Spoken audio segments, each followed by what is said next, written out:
Okay, so to pull your rear motor out, right? These are the 3 wires you need to be pulling out.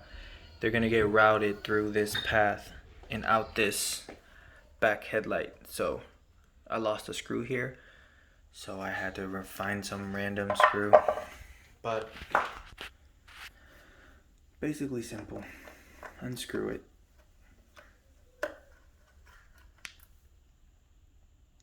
And do what I do and lose all the screws.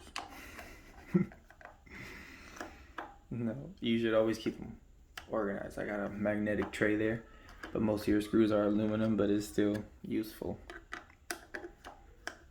Or aluminium, whoever's watching this.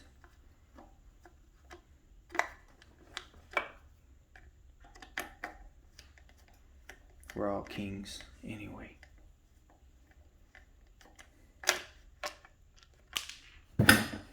Alright, you got a long one. And then you got like this little one right here, but mine is I got pulled out and damaged, and I don't really bother to put it back. See, it broke the plastic. Now I don't even bother to, because the plastic really isn't even on it. But it basically hangs from the tail light like that. You don't need to worry about it. Is what runs out of here is your brake line. That and your motor, which I have just like rigged to sit there so it doesn't have weight on the line. But here's the trick. So what I'm gonna do is, and this is especially important when putting the motor back in, but for these I don't really care so much, but I'll kind of show you an example of what could happen if you don't protect these wires. Actually, look at that. You can see right there. So these wires don't get damaged from being inside the scooter. These, from like being mushed up in here. These wires get damaged from threading it through this sharp hole right there. You're pulling it like this, trying to get them back through. And that's what happens. They get eaten through. You definitely don't want that on your new motor. So let me pause this and I'll wrap it up and show you exactly what I'll do. So first thing I'll do, just simple. I like painter's tape better because electrical tape is kind of sticky and leaves like residue on the wires, but that's the first thing I'll do. And that's not for pulling this out, but putting the new one in. I basically want to do that to the new one.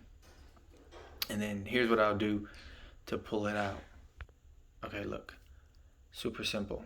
Wrap it up with rope. I mean, you can do it this way. If you don't, like light this way, and you have one of these tools, forgot what they're called. Like, they're like these little extra arms. They can go down places, and then you just squeeze it and pull it through. Helps. I still feel like this is solid right here. If I just take this and push it through this hole, just like that. Super simple. And then take this wire, which is the motor, and just start pulling on it, just like that. You'll notice the rope is just gonna follow. Super simple. See? And that's the rope. And to put the new motor back in, I'm trying to do this with one hand. Basically, just unravel this, wrap it around the new motor wires.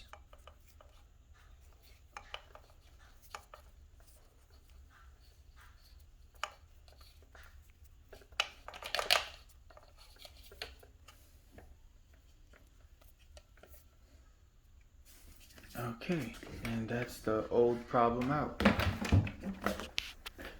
Which, hell, maybe I'll open it up By the way, you need to learn how to do this if you ever want to change this. And I learned that when I bent my front brake freaking disc, and I had to take the whole motor apart to do it, which was super annoying. And every time you buy something like this, even brake pads, buy 2, because I swear one problem will always follow the next and you'll need it. From this old motor, you should steal the spring off of it. Usually they don't send you one. Okay, so they sent me one here, but between this motor and this motor, they didn't send it. So I'm probably not gonna steal it. I don't care too